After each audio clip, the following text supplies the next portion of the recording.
to week 1 of DMD 105, Digital Design Foundations. How are you guys? Hope you all doing well. All right, so this week we are going to introduce the way the class is structured, the 3 major pieces of software that we're going to be using in the class. We're going to go over the syllabus and talk about sort of the general Adobe workflow. As you know by now, in sort of checking out the basics of the class on Canvas, this course is sort of a buffet-style introduction to the Adobe Creative Cloud Suite, specifically 3 pieces of major software: Adobe Photoshop, Illustrator, and XD. And then we're also going to be covering some important design-related topics such as color theory, typography, and layout. So let's take a look around here. First of all, this here, of course, is our Canvas page, which you have no doubt checked out. If you haven't already, please be sure to go through and read through the home page, and you'll see that at the very top is just sort of a general description of what the class is, the course description, and the learning outcomes, which are sort of the overall goals of the course. But of course, down here you see we have our weekly modules and our weekly announcements. Just to reiterate what you may have already read already, modules are sort of our weekly folders full of the stuff that we need to get that week's worth of work done. This here is week 1. So as you go through, you'll be able to check out each one. We'll get to this in a second. And then over here, the weekly announcements. Announcements are the online equivalent of classroom lectures and presentations. Every week, no later than Saturday morning, you will see a brand new video lecture on here. And it might be some other information too, aside from the video, some typed information or some other images or whatnot. So be sure to check those out at the beginning of every week. Down here, of course, talks about the course materials. Everybody in this class is given access to the Adobe Creative Cloud by the university. So if you haven't already received your email from either Adobe directly or from Cheryl Blevins over in IT, be sure to check for that or contact IT, because by this week you should have access to the Adobe suite of software and should have Photoshop, Illustrator, and XD on your computer ready to go. Of course, you can also access that software within the Mac Labs on campus. Either Petrocelli 214 or Fitzwater 105 are both Mac Labs, so you can access all the software there as well, aside from your own personal computer. Over here we have the course policies. I'm not going to go through all of these, but I expect you to read through them on your own. Of particular importance, of course, is the course introductory statement, which hopefully you've gone over already, which talks about how this course is going to operate, how the class gets graded, and our attendance and class participation policy. So be sure to check all this stuff out. A little bit about me at the bottom, but you may know me already, but if you don't, this is how to contact me. All about the weekly office hours and how to find out where they are and when they are, and of course access to my website if you would like. Okay, so let's talk about what's going on this particular week. So let's go down to modules. We'll go to week 1, and we're going to take a look here at the week 1 overview. You'll notice each module has an overview link, which is just a small little web page which has everything we need for the week. So what are we doing specifically this week? Well, our goal, of course, is to talk about the purpose of the course, which we're going to go over. As I said, there are course policies and objectives and goals. You can click on those and read through them. We're going to take a look at the assignments. We have some projects. We have some quizzes. There's a few things we're going to be doing this semester. And we're going to take a look at the syllabus, just to give you sort of a one-stop shopping area of that. In terms of Adobe specifically, we're going to take a look at the professional workflow and how the different Adobe products work together. And then we're going to get into looking a little bit at the workspace for both Photoshop and Illustrator and talking about things that are common amongst both of them, and then also how they differ. Now, there's no textbook in this class. There's no textbooks in any of my classes. I don't like textbooks. But there are things that you need to read, view, or listen every week. We'll call them consumables, things that you need to consume each and every week in lieu of having a textbook. So each module will have a read, view, listen section. It might be an article, it might be a podcast, it might be a chapter from a textbook, or it might be a video. This week we've got these 2 videos to check out. So I am not going to go over them here. You can watch them on your own. If I give you videos to watch, they generally are fairly brief, but they have important information. The first one this week is about design fundamentals, just sort of basic tenets of design. So check those out. and we'll talk more about them when we meet in person. And then, of course, this one is about use of images in design, because whether we're working with Photoshop or Illustrator, we are going to be working with different types of images. If we go over any specific tools or techniques related to a piece of software on a given week, they'll be right here under the Tools and Techniques section. And I usually put a little note at the end that just sort of gives you an overall theme for the week. Also, if there's anything due that week, it'll be in the same section under due, but there's nothing here because there's nothing due the first week because we just got here. And if you have homework, that will also be here under an HW for homework. And then, of course, there are things you can check out in assignments. Okay, so speaking of which, let's go do that. I'm going to bop on over to assignments here in Canvas and just show you that we have different categories of assignments. The first one is projects. We have 4 major projects. That doesn't belong there. Let's put that down there. We have 4 major projects. The first one is a retro movie poster, which we're going to do in Photoshop. The second one is called Pieces, Parts, Pieces, which is done in Adobe Illustrator. The third one is a typographic poster design, which is also done in Illustrator. And a vector celebrity portrait, which lastly is done in Illustrator. Now, we're also going to be touching briefly on Adobe XD towards the end of the semester. We won't be spending as much time in XD as we do Photoshop and Illustrator, because both Photoshop and Illustrator are really vast programs, and one semester is really not enough time to learn everything about them. But our goal here is to make sure that you learn enough about them so that you feel sort of empowered to keep working with them and practice with them. There are 4 quizzes for the class, 4 projects, 4 quizzes. 2 of them are Photoshop based, Layer Basics and Basics of Selections and Masks. 2 of them are Illustrator based, Vector Basics, and Typographic Anatomy. Now, all of the quizzes are already up on Canvas, so you can go ahead and check them out now, to which you're probably thinking, well, they're going to be really easy to pass if I can see them now. Yeah, that's the point. I'm not trying to fool anybody here. I just want you to know the material. So you can go ahead and check them out now and practice with them if you would like. And then the last thing you're graded on, of course, is attendance and participation. This is not a traditional attendance policy. You get attendance for however you might participate. Be sure to check out the attendance and participation policy on the home page, and you'll understand what I'm talking about. So you can see that the projects are 70% of your grade, the quizzes are 15%, and the attendance is 15% as well. Now, one thing that's not listed here, which actually falls under participation, is we have a number of in-class exercises, which are like mini projects. And we'll be doing those for Photoshop and Illustrator and whatnot as we go along too. Okay, so let's move along here a little bit, and I'm going to open up the syllabus. Now, even though the home page of our Canvas page acts as a syllabus, we do have an actual downloadable syllabus, sort of a more traditionally laid out PDF. So if you go to the syllabus section of Canvas, you can see that it says here that this is where you can download it. So if you are the type of student that likes to have a document of the syllabus and not just work on Canvas, then you can download the PDF here, which we're going to look at in a minute.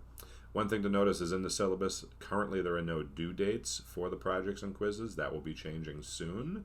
I will be updating those now that the academic calendar has been updated, so you'll see those appearing very soon. Okay, let's take a look at the syllabus. We'll get to this in a second.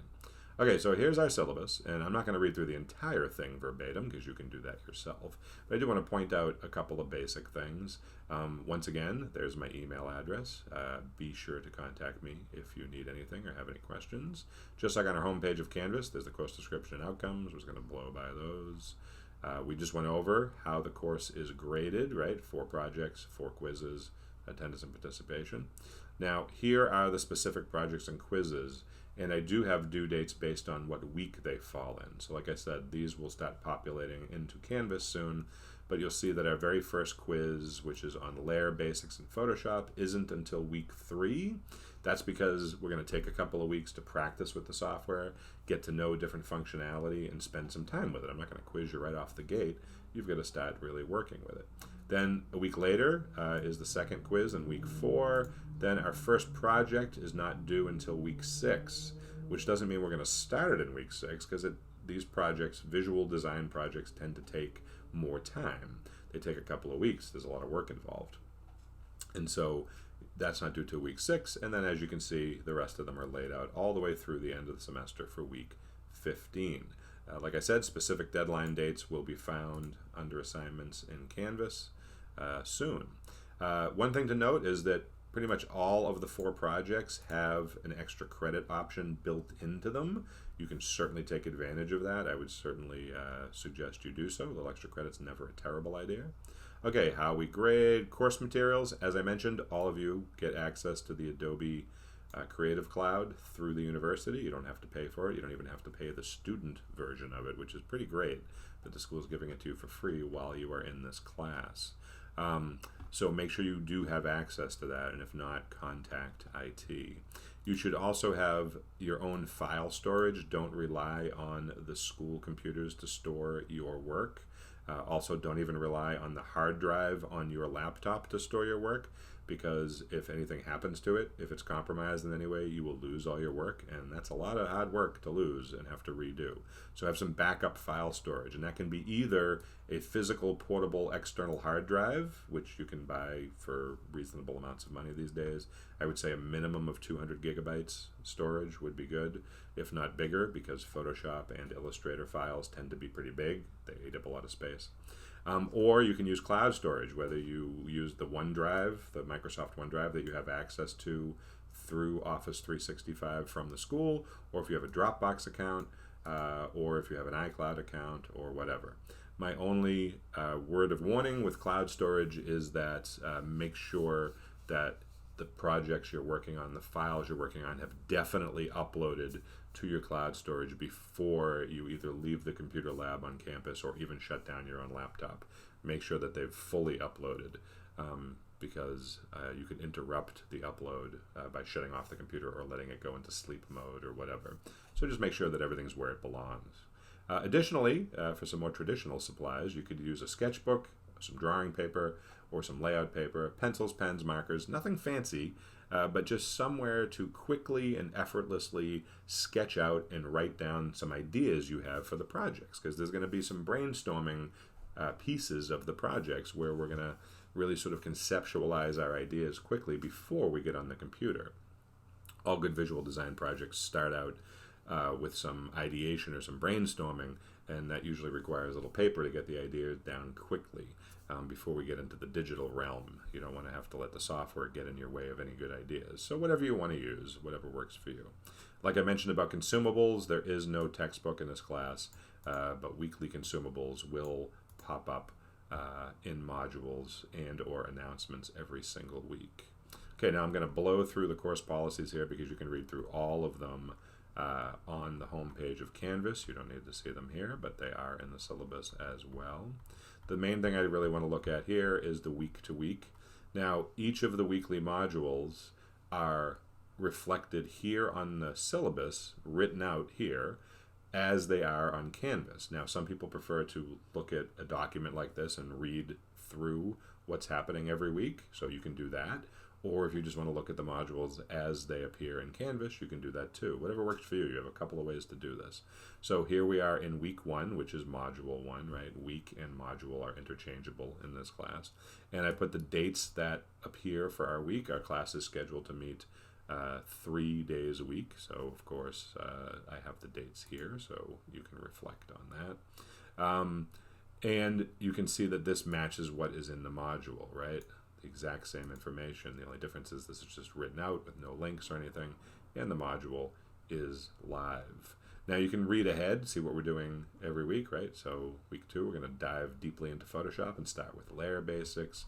Week 3, we stay in Photoshop, we get into selections and masks, then color management, so on and so forth. Week 5, we get into proper use of filters and move on from there. In week 7, we switch gears and go from Photoshop over to Illustrator. And then you can see we spend a bunch of weeks in Illustrator doing a variety of different things and so on and so forth. So you can take it from there and figure out what's coming up. So it's not until week 13 that we get to Adobe XD. So we don't spend as much time with XD as we do the other programs. But that's okay. Because you will see XD again from an introductory point of view in later classes that you take with me. Here, I just really wanted to spend a few weeks with XD just to talk about a layout program, which is different than an image creation program. Now, you're probably thinking, what is the difference? Well, let's take a look at that, and we'll talk about the Adobe Creative Cloud workflow. So let's look at that here. Okay, so this here is the Adobe Creative Cloud workflow that I put together.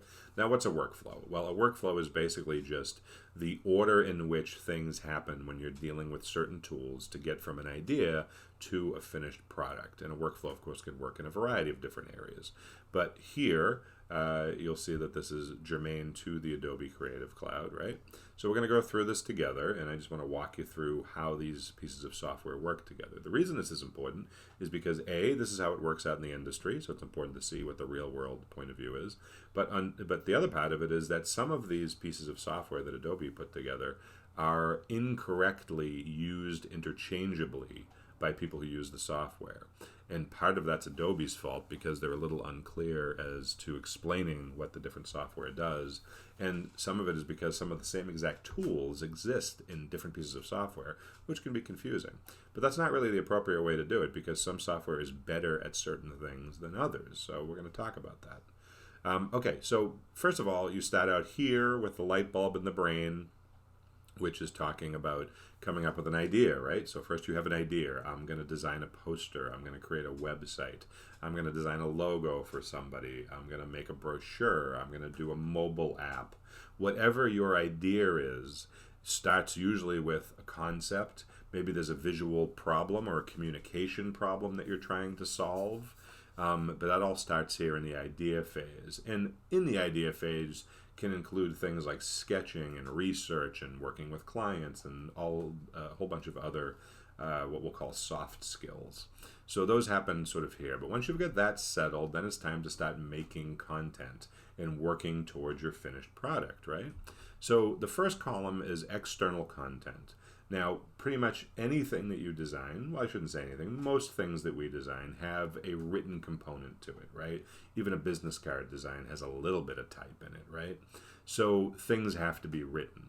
Now, sometimes they're written by you, and other times they're written by writers. Out in the real world, normally we have copywriters and other types of writers, content writers, who produce the writing for us as designers. But either way, the writing has to come from somewhere. And of course, that's usually done these days in word processing software, which can be Microsoft Word, Apple Pages, Google Docs, etc., etc. Now, the types of writing can be anything from a manuscript to copy for an advertisement to lists to news stories or reviews or promotional copy and so on. So you get your writing first, right? Okay, and then other external content can come in the form of imagery. So it could be original or scanned images. Now, of course, this can be photography, whether it be original photography or stock photography, meaning photography that you buy, or graphics or logos or even fine art. And then, of course, under the honorable mention section, we have audio and video for the web. Now, of course, that type of content doesn't do us a lot of good in print projects, but of course work beautifully on the web. Okay, so now that you've collected all your external content in this particular workflow, now we're going to start moving into some of the specific Adobe software to then take that content and turn it into specific things. So under this column of content creation and editing, we have Photoshop, which is the first piece of software we're going to be working with in this class. Now, Photoshop is a pixel-based or raster-based piece of software. What pixel-based means is that essentially it is resolution dependent. All of the images that go into Photoshop are broken down into thousands and thousands of tiny little pixels. Now, if you're wondering what a pixel is, you can imagine it as a tiny little colored piece of sand. It's probably about the same size as a grain of sand. And Photoshop is excellent for editing photographs, doing digital painting, making web graphics, and doing mock-ups. Photoshop is not great at other things, even though it might have the tools that do other things. It's not particularly adept at that, and so it's really good for these things here. Meanwhile, on the other side of things, we have Adobe Illustrator, which we're going to be tackling after we finish with Adobe Photoshop. Now, conversely, that's a vector-based piece of software, and that's a mathematically based software, which is based on geometry. And so that software is good for you for creating logos and icons, scalable graphics. It's excellent with typography and single page documents like posters or flyers. Now, I just wanted to focus on scalable graphics for a second because that is a big difference between Photoshop and Illustrator. In Photoshop, if you create an image that is 10 inches by 10 inches and it is 300 pixels per square inch, and you'll learn more about this as we go along, then that's the biggest it can ever be. Because as soon as you start making that bigger than 10 inches by 10 inches, those pixels that you have will start to spread out, get further apart from each other, and make the picture look blurry or pixelated. And you've all seen pixelated images before. And so it is very dependent on the original size and resolution. Whereas in Illustrator, if you design something that's 10 inches by 10 inches, and then later on somebody comes along and says, oh, I made a mistake, I needed that to be 10 feet by 10 feet, that's not a problem. You can simply change the size of it in Illustrator. And because it's a mathematically based piece of software, it will enlarge that item and not lose any resolution. So it works pretty great.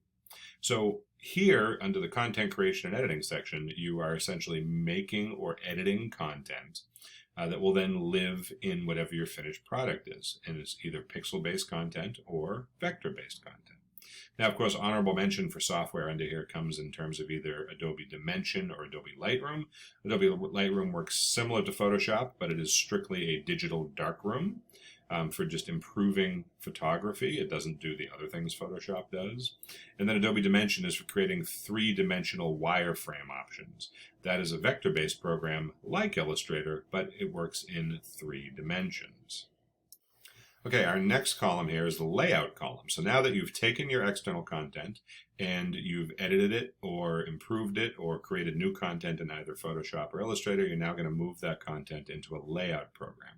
What layout programs allow you to do is take all of your external content, the writing, the photography, the graphics, the cartoons, you name it, whatever you've got, and it allows you to move it into a format. Now, what's a format? Well, a format is basically a size and a shape for a finished product. So, for example, a standard flyer is 8.5 by 11 inches, whereas a poster can be anywhere from 11 by 17 inches to 14 by 18 to 20 by 30 and so on and so forth. Trifold flyers are 11 by 8.5 and they're folded into thirds.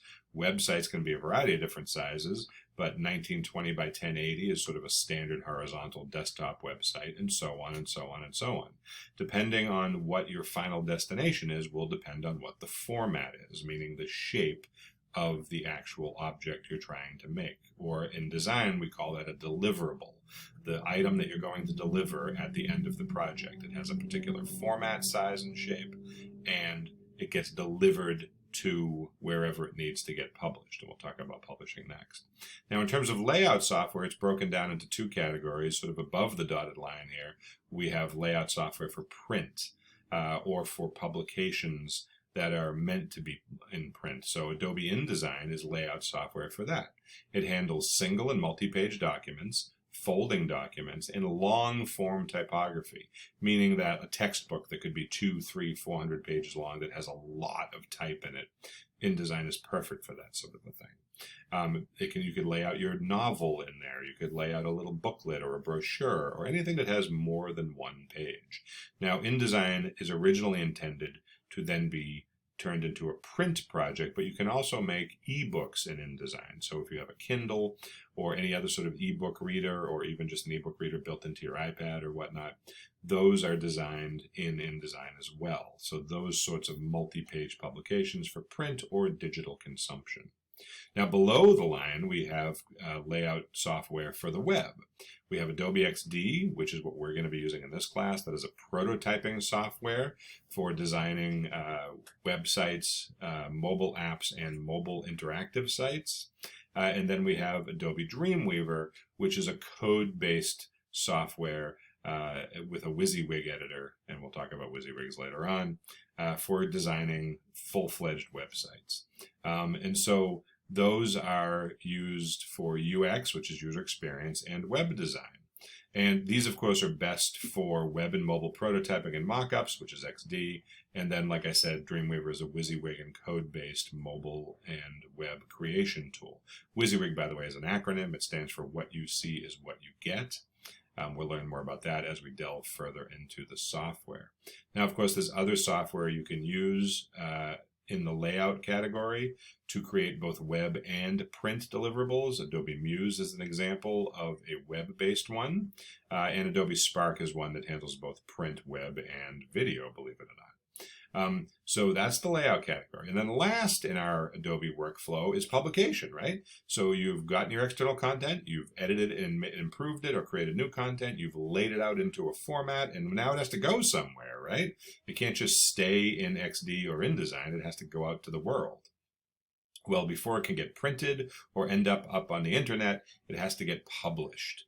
And so most print projects then get converted to high-resolution Adobe Acrobat files using Adobe Acrobat Pro. And this allows you to convert from InDesign out to Adobe Acrobat Pro, and then you can get it ready to go to a printer.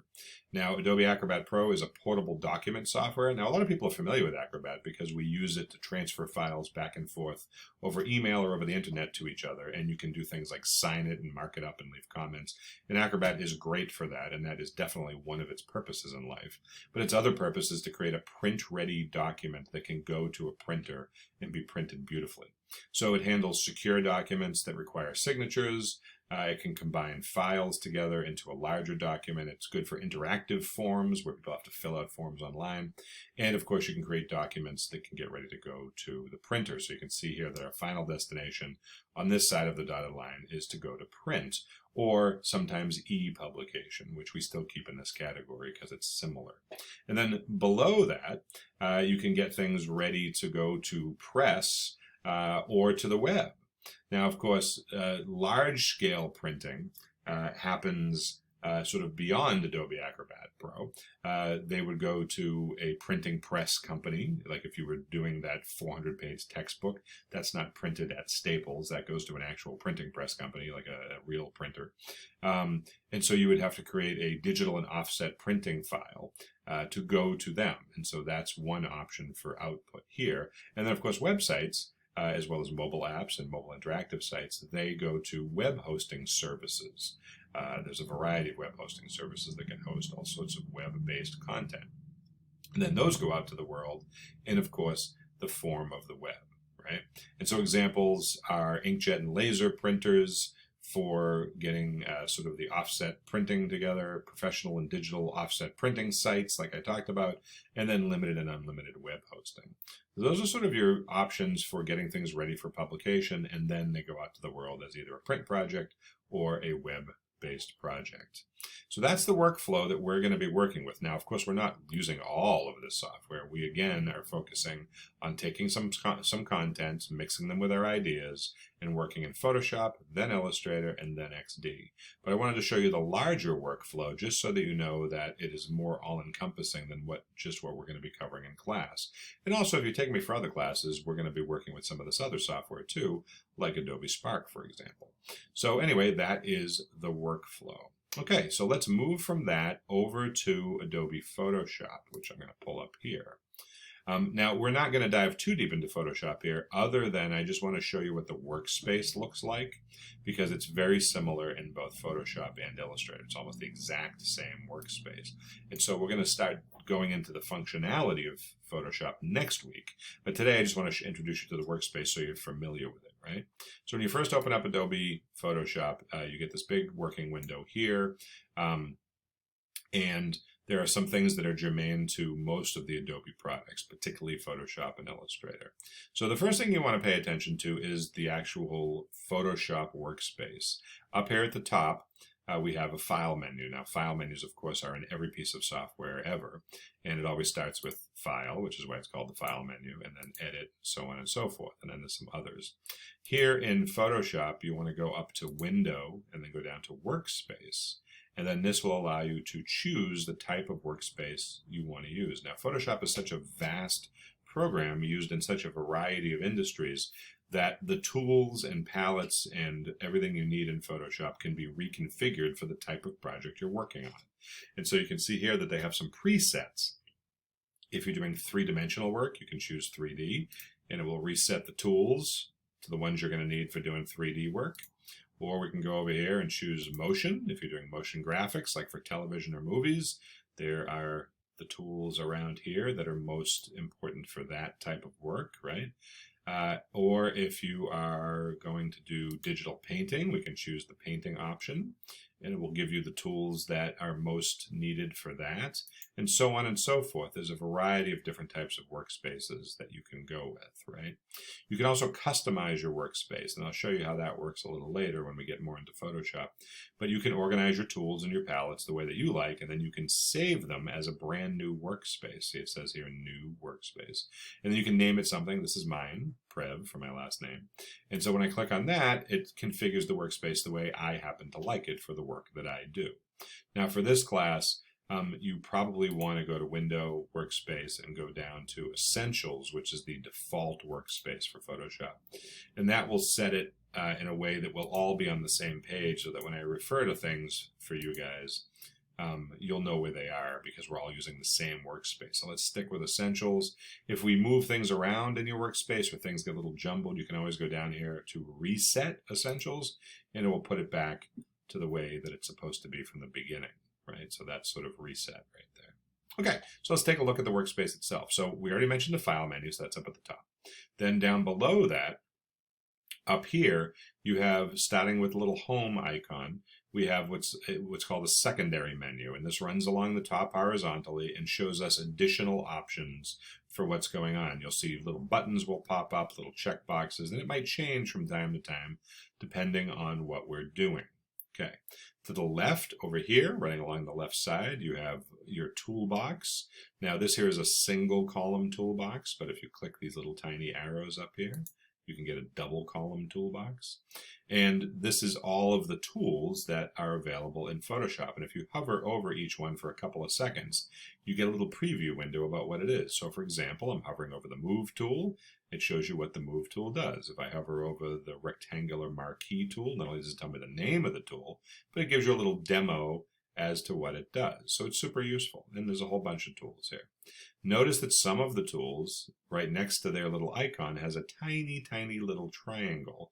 If I click on that tool and hold down the button for a minute on your mouse, you'll see that some related tools live underneath that tool, okay? And I can do that here too, and so on and so forth. So some tools have sort of what you would call related tools underneath. Not all of them do. Some just have one tool, and that's the end of that. So a quick way to get a rough idea what each of the tools are is to simply hover over each one, read their name, read a little bit about them, and watch the little preview. That'll give you sort of a little overview. Now we are going to play with them, of course, and see what does what, but we'll go from there. Now, beyond that, you can certainly customize your toolbar by going to the very last tool here, and it says Edit Toolbar. And this will open up a function where you can drag and drop tools from this floating window. Once you get to know Photoshop a little bit better, of course, you'll be able to go in and customize your toolbar in a way that works for you. For now, though, let's keep it as is, just so that we all are referring to the same tools. But just so you know, it is customizable, as is the entire workspace in both Photoshop and Illustrator, for that matter. Okay, moving on. Now, in the middle here, we have sort of the general workspace in Photoshop, and this is where your document or your photograph or the item that you're working on would be. So I just uploaded this photograph here to use as an example, and you'll see that the main space here is a big gray workspace. Your document or your photo is in the middle, and there are rulers that run along the top and along one side that allow you to sort of measure or see where you are. You'll notice that as I move the cursor around, that a little sort of animated line is following my cursor on both the horizontal ruler at the top and the vertical ruler on the side. Now, of all the tools in the toolbox, you might not be familiar with many of them, but one that I'm sure you're familiar with is the magnifying glass, and that is the lower right corner. It's actually called the zoom tool, but of course it looks like a magnifying glass. So I'm going to zoom backwards here just to kind of show you the amount of space you can work with in Photoshop. I'm going to go as far back as it will let me. which is right about there. So you can see the photograph, right? Tiny little dot in the middle. So we have all this space to work in, which means that you can work with a really enormous photograph or graphic or digital painting here in Photoshop. So you have lots of room to work. Now, of course, you can zoom in and out and focus on just the item you're working on, but it is lots of workspace. Now, one thing about Photoshop is that the photo that you're working with, this gray area around the outside, functions as sort of a mat or a frame. And what I mean is if I pick up the photograph here and move it, you'll see that it disappears behind the mat or the frame. So just as if you were sort of framing a picture for your wall, the photo lives behind this and then fits neatly into the frame that it was given. Okay.